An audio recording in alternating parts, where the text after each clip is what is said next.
Hello there and welcome to another episode in the LTSpice tutorial. So in this video I just want us to take a look at how to use the different voltage sources.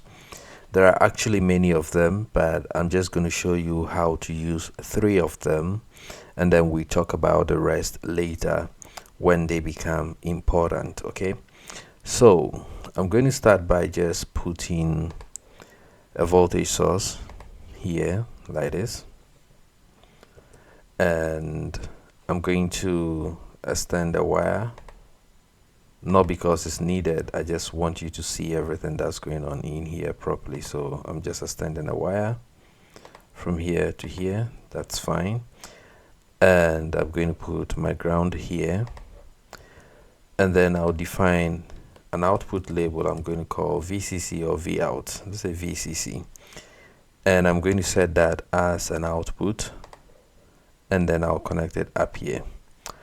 Alright, so this is a very simple setup. Just imagine a physical voltage source sitting on your workbench, right? Just that because this is LTSpice, we are able to modify certain configuration parameters to be able to let it generate different kinds of voltages or signals with respect to time, of course. So the first thing we want to do is let's set our transient analysis time. I'm going to set that to 10 seconds, not because it matters, but that's enough time for us to see different signals. All right, so I'm going to just start by letting us generate a DC voltage, and what that means is that regardless of what time frame within the simulation you look at, we expect to see a constant voltage across this voltage supply. So you right click, and if all you want to do is to generate a DC, then you can just type the DC voltage amplitude here, like the voltage that you expect. So I'm going to put 5, which is 5 volts. All right, and so what we have here is basically a 5 volt battery, is a DC voltage source. So I'm going to click here to simulate, and when I probe here, you can see that regardless of time, we are getting a constant 5 volt out of this supply. So this is the simplest kind of voltage source that you can use in LTSpice, but there are a lot more you can do with the same model. So I'm going to show you how to generate sine waves. All right, to do that, we are just going to right click on the same component, and this time, instead of typing in the DC value here, I'm going to click on advanced. Now when you come to this advanced dialog, you can see that there are different options. There are different options for the different kinds of signals that you can generate. I'm going to start with a sine wave here, and these parameters are quite self-explanatory. So DC offset, if you want the sine wave to behave as though it has been superimposed on a DC, and if you don't want it, just leave. So any of these parameters that you don't want, just leave them.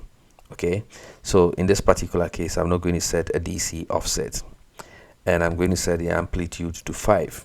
So I'm basically generating a sine wave that goes as high as 5 volt on the positive cycle and negative 5 volt on the negative cycle. The frequency is how many cycles you want to see in a second. I'm going to make it 2. Usually in your household equipment, depending on where you live, it's either 50 hertz or 60 hertz. So 50 hertz basically means 50 cycles happening in a second. Just for demonstration purposes, I'm going to choose 2 so we can also see it properly on the plot. The time delay, I'm going to talk about it later, but for now let's just simulate and see what we get, then we come and talk about the time delay.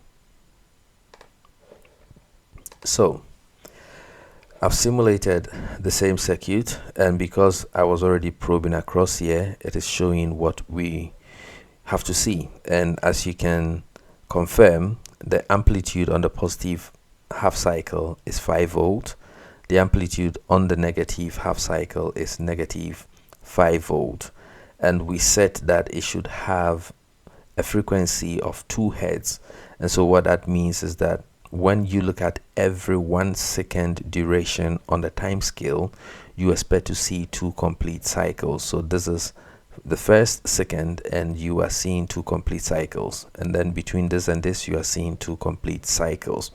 So whenever you are simulating any circuit and you will need a sine wave, this is how you can go ahead and configure it. Now let's go and talk about what the T delay stands for. Sometimes in your circuit simulations, you want the signals generation to delay, right? It depends on what you want to simulate. So what if in your simulation you want the signal to start being produced after, let's say, 2 seconds? That is what a T delay stands for. And so regardless of the kind of function or signal you are generating, whenever you see T delay, it stands for the time delay before the signal becomes active. All right, so think of it as, physically think of it as, you have the power source and a switch that is controlling it, but you are waiting T delays in seconds before you press the switch so that you can tap some output from the voltage source. So let's say we want to delay for 2 seconds. I click this and I run it. So you can see from the scope that from 0 to the second,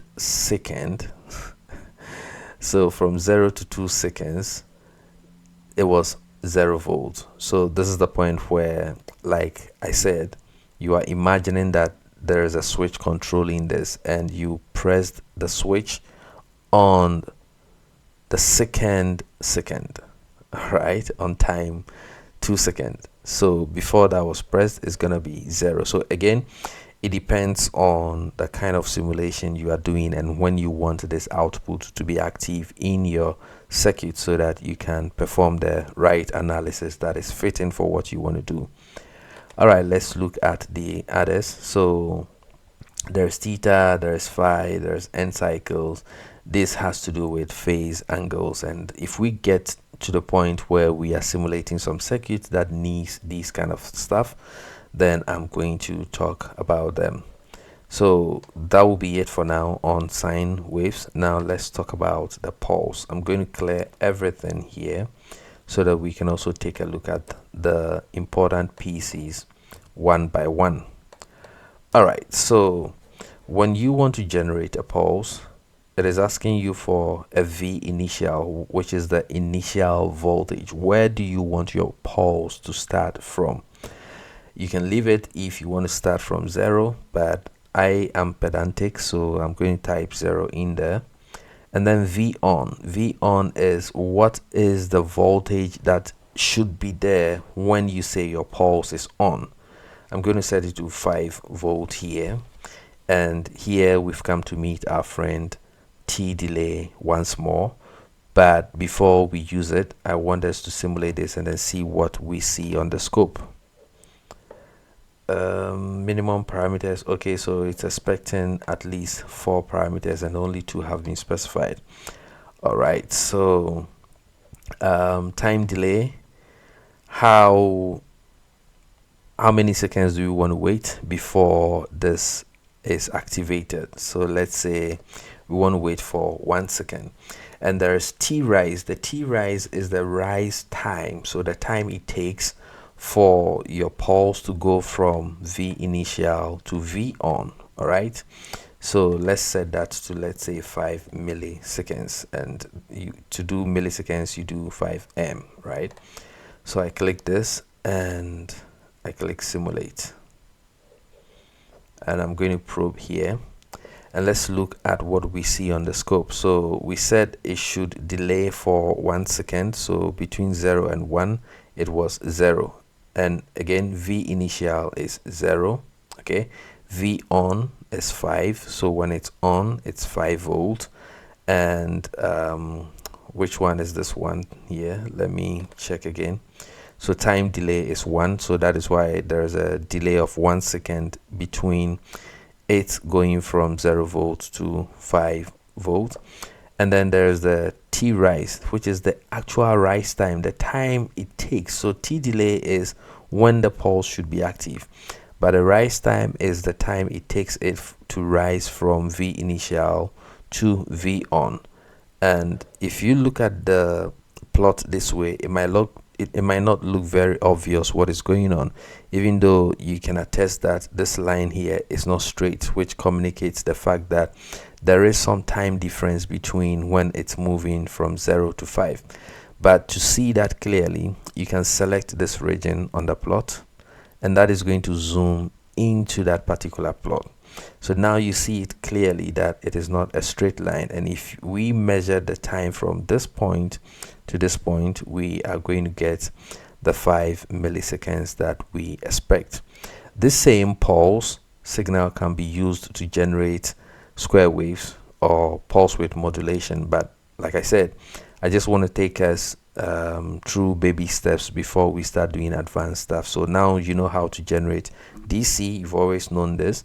You've also learned how to generate sine waves, and we've also learned how to generate pulses.